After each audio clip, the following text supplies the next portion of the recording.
मुल्क के वजीर आजम नरेंद्र मोदी कहते हैं अगर वक्फ की संपत्ति का सही से इस्तेमाल होता तो मुसलमान आज पंक्चर नहीं बनाता। तो सुनिए वजीर आजम, अगर मस्जिद, मंदिर, कब्रिस्तान और शमशान की संपत्ति से समाज की तरक्की होती तो आज भारत के लाखों मंदिरों की, अरबों की संपत्ति से, दौलत से हर गांव में रोजगार होता, हर हिंदू भाई अमीर होता और हर गरीब परिवार खुशहाल होता, हर गरीब का बच्चा स्कूल जाता।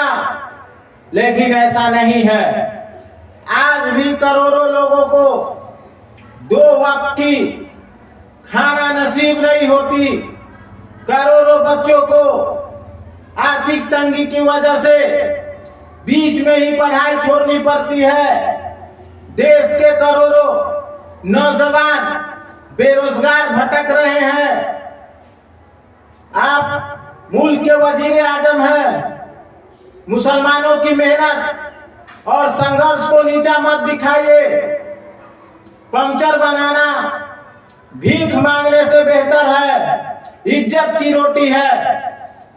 लोकतंत्र जब एक चाय वाले को प्रधानमंत्री बना सकता है, संविधान जब एक पुजारी को, एक मठ के पुजारी को मुख्यमंत्री बना सकता है, तो एक दिन देश का पंक्चर बनाने वाला भी मुल्क का प्रधानमंत्री बन सकता है। और एक मदरसा में पढ़ाने वाला मौलवी भी एक रियासत का मुख्यमंत्री बन सकता है। लोकतंत्र की कुर्सी मजहबी नारे से नहीं, वोट की ताकतों से हासिल होती है। और वही वोट की ताकत तय करती है कि देश का वजीर आजम कौन बनेगा। हमारी लाशों की राख पर तुमने दिल्ली की तख्त को, ताज को पाया है। लोकतंत्र नहीं, लाशों की गिनती से बहुमत पाया है, याद रखो। नरेंद्र मोदी, आप उसी मुल्क के प्रधानमंत्री हैं जहां आपने मुस्लिम छात्रों की स्कॉलरशिप छीन ली, फेलोशिप बंद कर दी।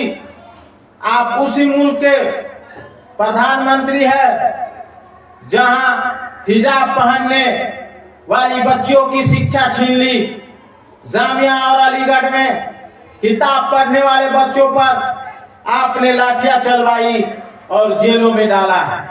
आप कहते हैं कि मुल्क का मुसलमान APJ अब्दुल कलाम बने, मगर आपकी पार्टी और आपके संगठन के लोग मुसलमानों को जालिम और गोडसे को वीर और आदर्श बताते हैं।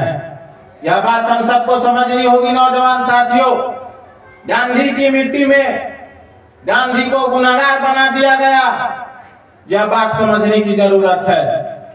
PM साहब, मामला वक्फ की दौलत का नहीं है, आपकी नफरत और नियत की है।